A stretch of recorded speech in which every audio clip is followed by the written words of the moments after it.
Céline. Coucou Adèle. Tu vas bien? Génial, ça marche. Oui, je vais bien. Merci et toi? Ça va. Écoute, je Super. sais pas ce qui s'est passé sur mon Insta.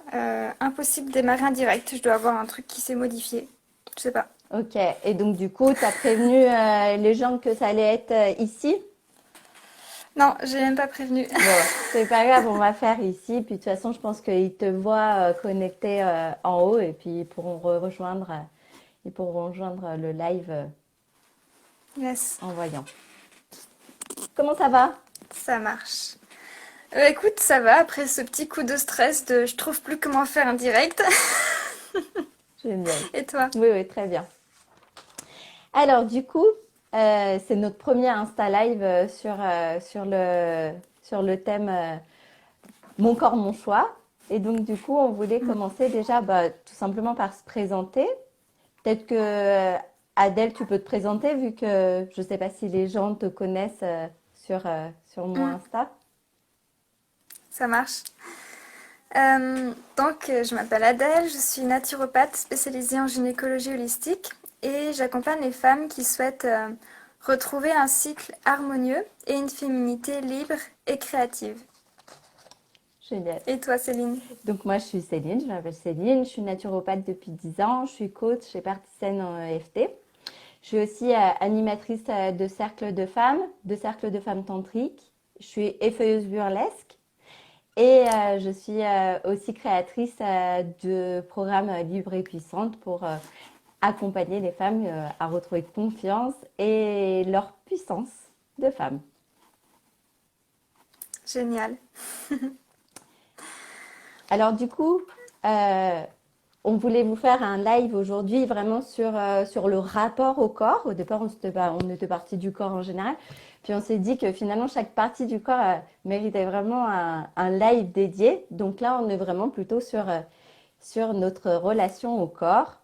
Euh, et donc, nous, ces lives, on les a vraiment conçus comme des lives pour libérer la parole et se réapproprier en fait ces connaissances de femmes, des fois qui ont été mises dans d'autres mains. Donc, le but, c'est pas du tout de les enlever des mains des autres, mais voilà, de les rendre accessibles et de rendre accessibles ces connaissances, parce que pour nous, c'est par là aussi que passe la liberté et retrouver sa puissance. C'est OK pour toi, C'est ça. Adèle? C'est exactement ça, ouais. Retrouver ces connaissances essentielles sur nos corps, sur notre féminité, sur ce fonctionnement en fait qu'on a et tout ça pour pouvoir nous reconnecter à ce qui fait qu'on peut être des femmes libres et puissantes, créatives de notre vie et vraiment incarnées en fait dans ce corps qui est là, ce corps qu'on habite justement. Génial. Donc, empowerment. Exactement. Et en parlant du corps que j'habite, du corps qu'on habite, toi, Adèle, c'est quoi pour toi ça? Je sais que avec ta plume, tu as des jolies choses à nous Ouais. dire. Alors ce que j'aime bien faire toujours, c'est faire un petit plongeon dans l'étymologie. Je trouve qu'on peut trouver des sens qui sont intéressants. Et donc, je me suis intéressée à ce que signifiait finalement habiter, pour voilà, habiter ce corps. Et il se trouve que en latin, habiter vient de deux termes différents. Le premier, c'est habitus. Donc, habitus, c'est un ensemble de cadres qui permet à l'individu de se situer de manière autonome par rapport à eux. Donc, c'est très intéressant parce que cet ensemble de cadres, en fait, on peut le représenter dans notre corps comme les limites de notre corps. Ce corps, en fait, ça constitue nos limites physiques et c'est ce qui peut à la fois nous sécuriser et nous ancrer. En fait, c'est notre matière et c'est notre lieu de vie. Ça, c'est l'autre terme latin qui est habitare, qui signifie au départ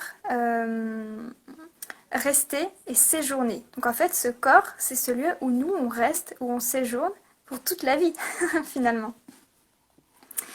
Et donc, voilà, en fait, se situer de manière autonome par rapport à ces cadres, si on revient au terme habitus, ça signifie qu'une fois qu'on a conscience de nos limites corporelles, qu'on se les est appropriées, eh bien, on peut faire bouger ses limites.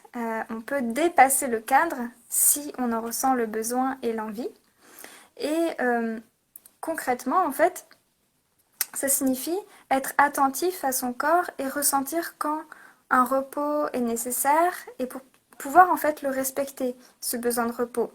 Et du coup, c'est sentir aussi quand on peut tirer un petit peu sur la corde finalement, sans la rompre, parce on a déjà pris soin en fait de notre corps.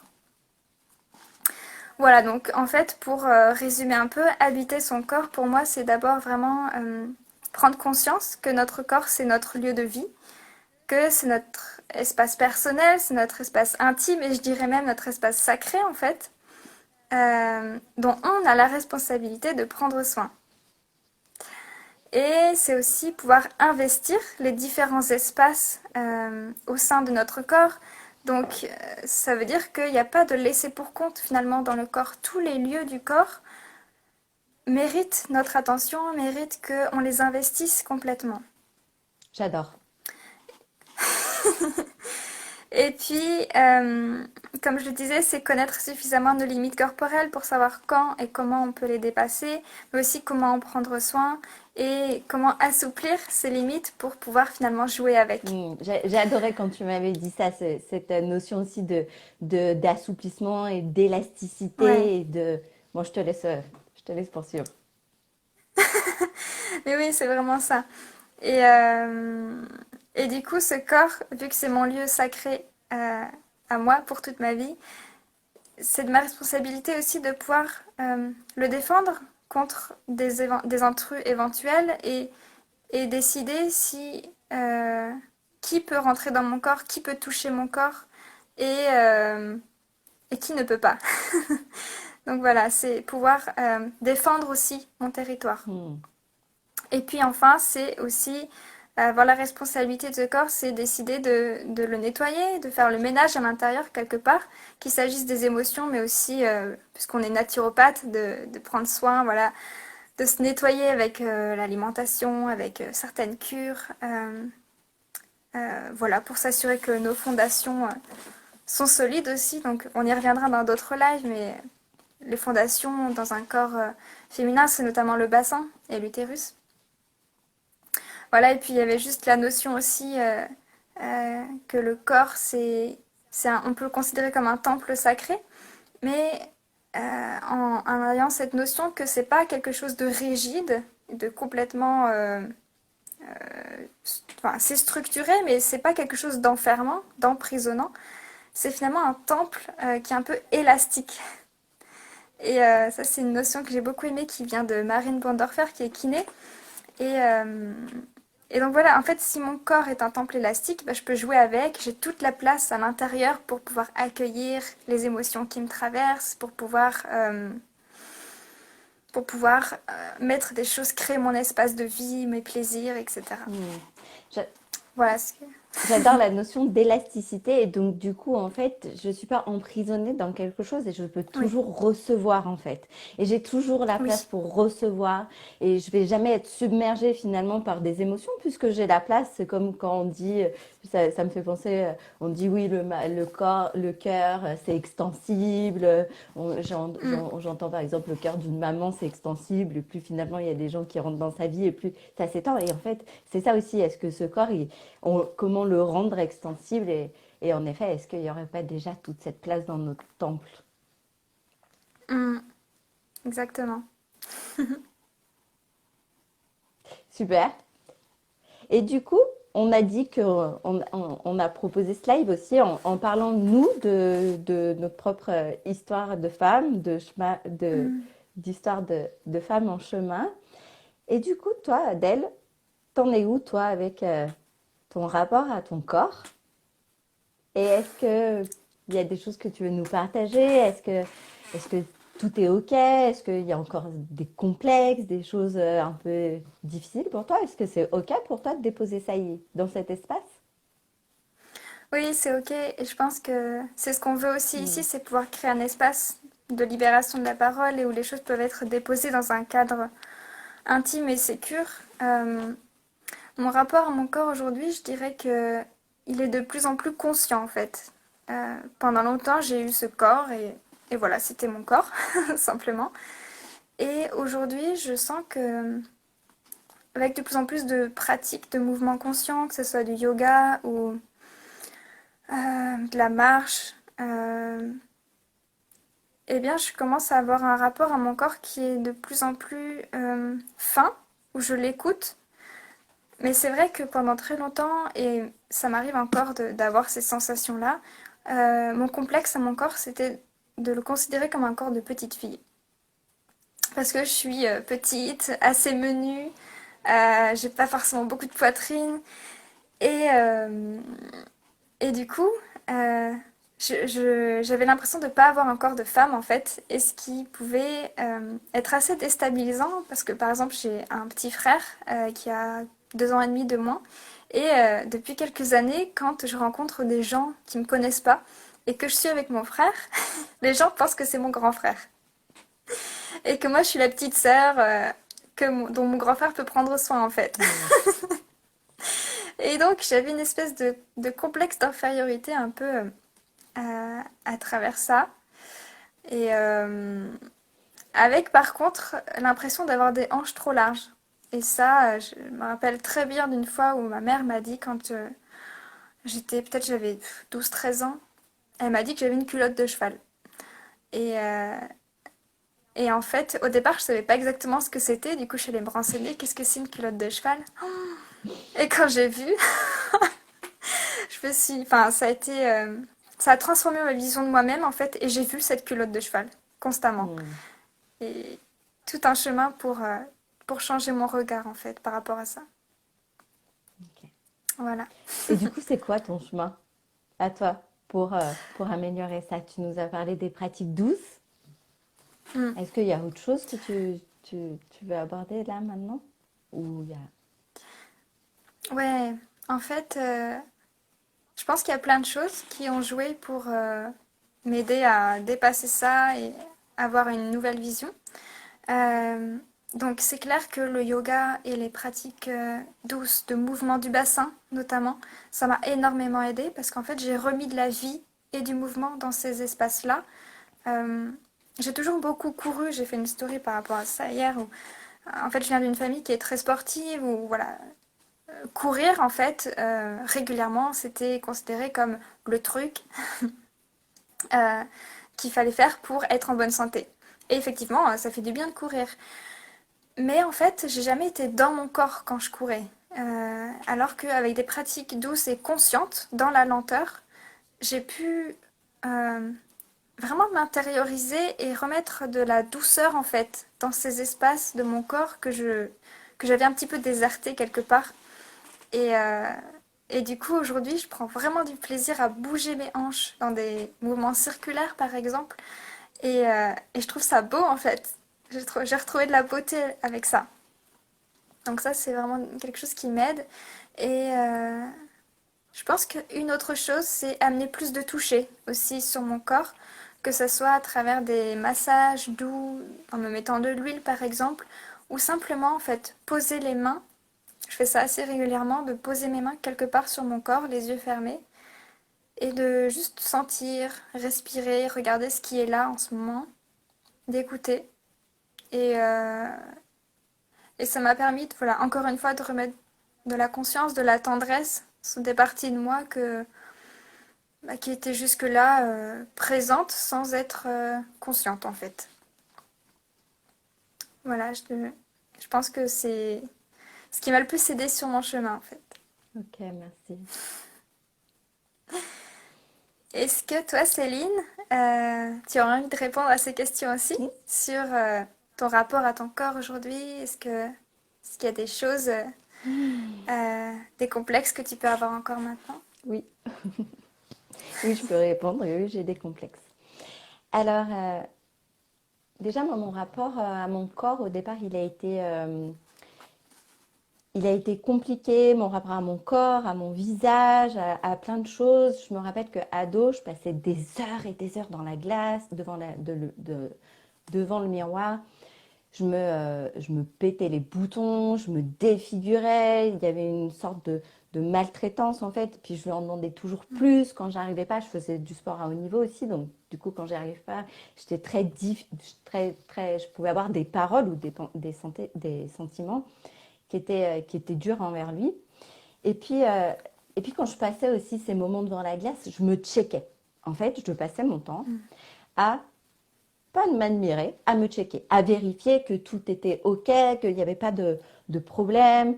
J'ai eu pendant très longtemps aussi, je mettais des talons, puisque je suis petite aussi, euh, des soutiens-gorge, je mettais des vêtements où j'étais souvent un peu à l'étroit, juste parce que ça me serrait un peu le ventre, puisque j'ai un ventre qui rebondit, ça c'est un de mes complexes. Deuxième complexe qui me reste beaucoup, c'est les poils. Et donc, du coup, aussi, je mettais des soutiens-gorge parce que j'ai un sein qui est plus bas que l'autre, plus petit que l'autre. Donc, du coup, ça permettait de remonter tout ça et puis de cacher ça. Mm. Et je dis pas qu'aujourd'hui, en fait, je le fais plus. Je dis juste que aujourd'hui, je le fais encore de temps en temps. J'aime encore me maquiller, j'aime encore mettre des vêtements apprêtés, des fois. Mais c'est des fois. Et en fait, je suis libre le matin Mm. de choisir de le faire ou pas. Et je le fais plus parce que je vais me camoufler ou parce que je vais me trouver pas jolie. En fait, si je le fais pas, je vais le faire parce que parce que j'ai envie. Donc je choisis. Et pour moi, choisir, c'est ça aussi, retrouver sa liberté. Voilà. Mm. Génial. Et qu'est-ce qui t'a aidé en fait à passer de ce fait de te checker, Ok. de vouloir camoufler des choses, à juste te faire plaisir en fait? Ok. Alors, euh, déjà, par exemple, quelque chose pour moi qui est difficile, mais en fait libérateur, c'est déjà balancer mes complexes, là, dire, voilà, j'ai un peu encore des complexes par rapport à mon ventre, par rapport à ma pilosité, etc. sur Insta, bah, ça, c'est déjà quelque chose. Et je trouve qu'en fait, plus en fait, on délie cette parole et, et moins du coup on cache, on doit absolument cacher, etc. Et plus finalement ça permet de, je sais pas, de se libérer aussi un peu de tout ça. Et puis voilà, ça permet de dédramatiser, d'en rigoler. Et donc je suis effeuilleuse burlesque, donc j'aime beaucoup le burlesque pour ça. Parce qu'en fait, dans le burlesque, on va parodier le striptease, on va rigoler. J'ai des numéros des fois qui sont assez comiques. Dans le burlesque, à la fin, on fait quand même tourner des pompons avec nos seins. Quand on y pense, finalement, c'est quand même assez drôle ou absurde en tout cas. Mais voilà, on crée un espace où c'est pas sérieux, quoi. Et je trouve que Mm. ça, moi, personnellement, c'est un des trucs qui me fait du bien pour pour aller libérer tout ça. Et puis le burlesque qui m'a aussi aidé pour ce côté dédramatisation, pour ce côté, voilà, le fait de pouvoir exposer en fait. Donc c'est aussi délier la parole ou délier en fait Mm. pouvoir exposer. Et puis parce que en fait je retrouve du pouvoir, en fait je me déshabille sur scène et je me déshabille parce que je l'ai choisi. Mm. Et là, pour moi, c'est un acte qui est assez symbolique, fort et un peu, enfin, pour moi même, dans moi, mon sentiment à moi, c'est féministe et c'est un geste et un acte qui est engagé. Voilà. Donc ça a été mes trucs pour moi, pour me libérer de tout ça. C'est génial. En fait, on voit qu'aujourd'hui, euh, on doit trouver des espaces. Là, tu vois, tu parlais d'Instagram, tu parlais de... Là, c'est scène où tu fais tes effeuillages burlesques. Donc aujourd'hui, il existe de plus en plus des espaces où finalement le corps peut être exposé et vu autrement parce qu'on met un cadre en fait. Et ce qui serait génial, c'est que petit à petit, la société entière, ce soit cet espace de liberté. Mais je pense que c'est en créant ces espaces dédiés que petit à petit, ça va prendre tout l'espace en fait. Ça serait mon rêve. Je sais que le tien aussi, j'imagine. Ouais, ouais, Mm, ce serait génial. génial.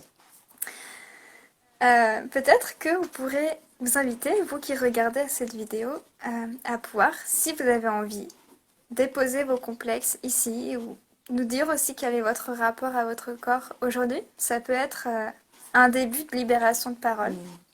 si vous le souhaitez.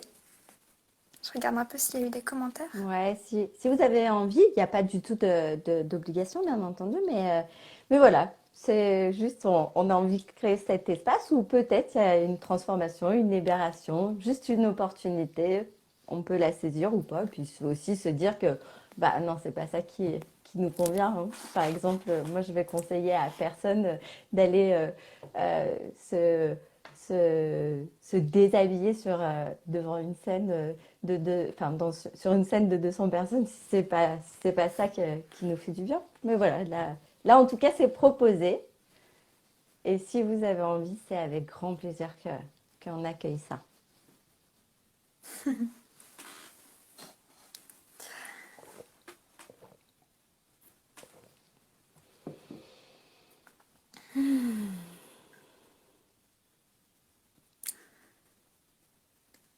Je pense qu'en attendant que les personnes puissent commencer à commenter, on peut leur proposer ce qu'on voulait faire, tu veux dire? Alors, du coup, nous, on s'est dit que, en effet, il y avait plein de possibilités d'aller d'aller libérer la parole ou d'aller au-delà de nos complexes, etc. Et euh, moi, ce qui m'a aussi aidé, c'est par exemple les stages de tantra. En fait, là, c'était aussi un espace où on vous donne des exemples comme ça et puis vous voyez ce qui pourrait vous faire du bien. Donc, les stages de tantra. Il y a aussi ce moment où j'avais fait un exercice. C'est un exercice que des fois, je peux proposer à mes clientes. Mm. Et celui-là, je l'avais fait un jour. Je sentais que j'étais vraiment pas bien avec mon corps. Et je me suis dit, je regardais, puis je checkais tout, dans toutes les recoins, les détails. Et j'ai eu cette pensée qui était, ok, si tu regardes que ça, donc là je me rappelle que ça avait commencé moi avec l'intérieur de ma cuisse et la cellulite qui avait à l'intérieur de ma cuisse. Et je me disais, et cette cellulite-là, si elle appartenait, si cette morceau de cuisse, là, il appartenait à quelqu'un d'autre, à une amie ou une femme que t'aimes, comment est-ce que tu le trouverais? Est-ce que tu le trouverais aussi pas cool que toutes les pensées négatives que j'avais? Et, euh, et est-ce que tu l'aimerais? Et j'ai fait cette expérience et en effet, j'ai regardé juste ce petit morceau là et je me suis dit, ok, ouais, je l'aimerais. Et là, du coup, je ne sais pas pourquoi, je me suis mise à pleurer, à libérer. Et puis après, du coup, je me suis dit, tiens, je vais essayer avec mon genou. Et puis après, j'ai fait avec toutes les parties de mon corps et je suis allée sur des parties vraiment un peu, on va dire, costaudes pour moi. Et puis jusqu'à que j'écarte, en fait, que au lieu de me regarder juste un morceau, je regardais, bah tiens, au lieu de regarder que ce morceau de cuisse, est-ce que si je regarde toute ma cuisse, eh ben, je l'aimerais. Et ainsi de suite, et ainsi de suite. Et je sais que ce soir-là, j'ai passé 3 heures à pleurer devant mon miroir. Mais là, ça a été je crois qu'il y a vraiment eu une vraie libération et un avant et un après ce jour. Voilà, Mm. c'est aussi une autre astuce qu'on peut partager. Voilà. Et donc, du coup, ce qu'on s'était dit avec Adèle, c'est est-ce que ça vous dirait, vous, jusqu'à la semaine prochaine, de, euh, de nous envoyer vos astuces. Donc ça peut être par juste une petite photo, puis vous taguez soit Adèle, soit moi, on relayera, mais en tout cas comme ça, on fait tout ça ensemble dans un lieu. Et ça peut être juste, vous prenez une photo de votre huile de massage et vous nous dites, bah voilà, ce soir, pour prendre soin de mon corps, pour prendre soin de mon rapport à mon corps, j'ai décidé que j'allais me masser les avant-bras ou une photo de votre bain et ce soir j'ai décidé que j'allais par ce bain honorer la déesse qui est en moi, etc. Voilà, ça peut être plein de choses comme ça qui vous parlent en fait. Qu'est-ce que tu en dis, Adèle? Je trouve ça génial et il y a vraiment, c'est vraiment libre en fait. Il y a plein de possibilités. Donc là, on vous en a donné plusieurs, mais Ça peut être aussi de prendre un moment pour respirer, pour vous poser sur votre tapis de yoga et simplement vous mettre dans une posture qui vous fait du bien, ou vous asseoir. Ça peut être de vous préparer un bon repas qui vous fait du bien, Hmm. et vous allez manger en conscience. Ça peut être aussi de vous offrir une sieste. Vous allez reposer votre corps et écouter ce besoin de repos qui est là. C'est vraiment très libre. Et l'idée, ce serait de le poster en story, hein, c'est ça, Hmm. Céline? Si Vous ça pouvez, va à toi, à tout le monde. voilà, si c'est OK pour vous, vous postez en story, puis vous nous identifiez, Céline ou moi, ou les deux. Et comme ça, on peut relayer dans nos stories. Et on s'auto-motive tout ensemble. C'est ça. Et on lance un mouvement de libération et d'amour du corps. Génial. Voilà, c'est notre proposition du jour. La semaine prochaine, ce sera un live aussi à 11h30. Donc on essaiera de le faire sur ma chaîne, mais j'ai eu un petit souci d'Insta, donc on verra si ça fonctionne. Sinon, ça sera sur celui de Céline. Et ce sera sur le thème de ma nature cyclique. Voilà. Génial. Qu'est-ce que c'est que cette nature cyclique? On ira explorer tout ça. Qu'est-ce que ça veut dire? On va parler peut-être un peu de physiologie. On ne sait pas encore. Mm, Ça va être la surprise pour nous aussi. Un peu peut-être d'hormones, etc., etc. mm. Est-ce que du coup, on peut. Je vois qu'il y a des personnes qui du coup, ont joué le jeu pour déposer dans le chat leur Yes. rapport à leur corps et leur rapport à peut-être certains complexes qu'on peut déposer pour libérer. Et merci pour ça. Si d'autres personnes Mm. veulent continuer, c'est avec grand plaisir. Mais en tout cas, merci pour ça. Merci pour déposer ça. Et merci pour